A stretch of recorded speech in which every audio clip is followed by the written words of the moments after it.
Good day, everyone. Good day. How are you guys doing? I hope you guys are doing good. Most of the time, if you have been following my channel and listening to my voice, and if you have been following me on live stream, if you have been following my short videos and long form videos, you get to understand that I'm that kind of person that is promoting Ibrahim Traore's leadership. And the reason why I'm promoting his leadership is that he has made an impact, not just only in Burkina Faso, but to the Africa. You know, one thing I will always tell people, Ibrahim Traore woke African youth or people like me. I never knew that we had such a resources that could transform Africa in such a way, just like what Ibrahim Traore is doing in Burkina Faso. Ibrahim Traore is doing amazing work, which a lot of people have confirmed it. Don't mind what you see on social media, what these brown envelope journalists have been, portraying, what they have been saying on social media. Go and check the history of Ibrahim Traore when he came to power in 2023 till date. Ibrahim Traore have done marvelously well, and there is no doubt about it. Ibrahim Traore is that man that is selfless. He choose he chose to die for the safety of his people. He chose to die to make sure that his people enjoys the resources that God blessed them with.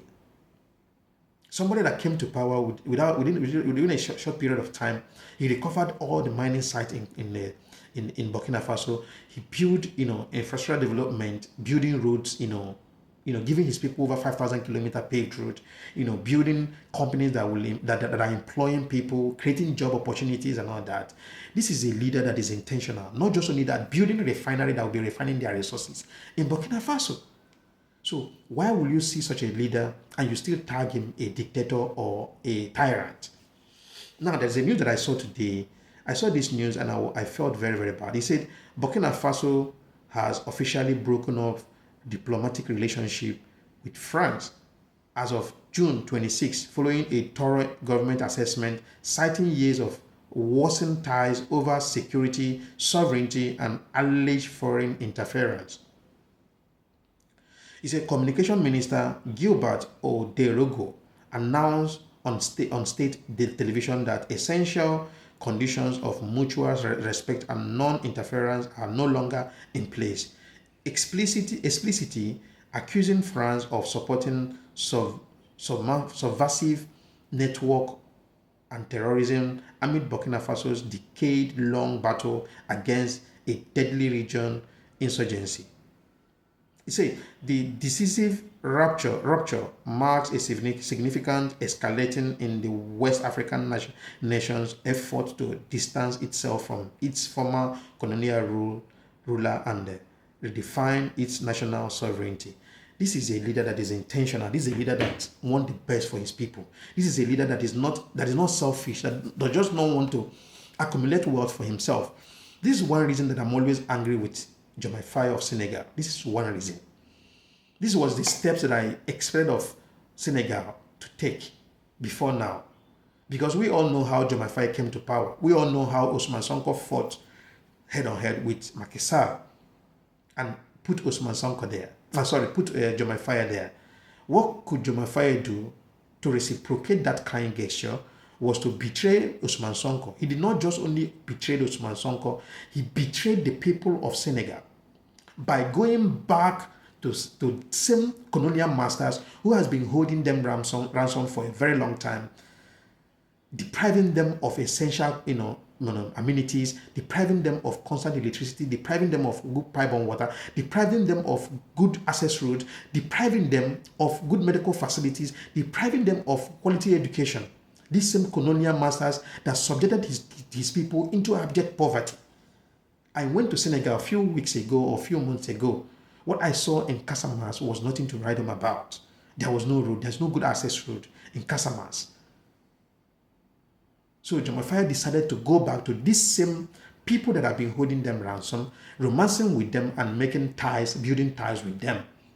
Ties that could not be fixed, that could not benefit Senegal anything for a very long period of time.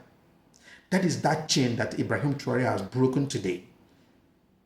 Ibrahim Traore decided to break that chain because he sees no future in it. He sees no benefit for his people from that relationship. They only come to extort, to exploit, to steal from these people from Burkina Faso. That is why they are fighting tooth and nail to make sure that they eliminate Burkina Faso, just like the way they did to some Thomas Sankara. But I can tell you for free that it's dead on arrival, because we are in this dispensation, we are in technology age where we have social media platforms to debunk their lies, to fight them head on head, and to create awareness to the people and make people to know what is truly transpiring between Senegal, between France and Burkina Faso. So I will just literally say, kudos to Ibrahim Troare, you have done it again. I am really happy to see that you have broken that chain of setback, that chain of suffering, that chain of poverty. You have broken it out. Now you can have freedom and have total freedom to build your country to the way it's supposed to be. Burkina Faso is a very wealthy, in fact, every single country in Africa is a very wealthy country. Africa is one of the biggest and richest and wealthiest continent on earth. Don't let anybody fool you. Don't let anybody kid you. Africa is so wealthy that no African child should be out of school because of school fees. No African child should be going to bed with empty stomach because of food. Africa is so wealthy. Don't let anybody kid you. But these people came, bring that artificial borders, impose them on us, bring division, bring discrimination, bring different dialects, different tongues, different languages to discriminate us. And our people are not getting to understand that we are still on a chain of colonialism. Listen, let me tell you one thing.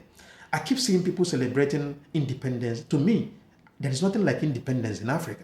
Don't let anybody fool you. We are still under that bondage.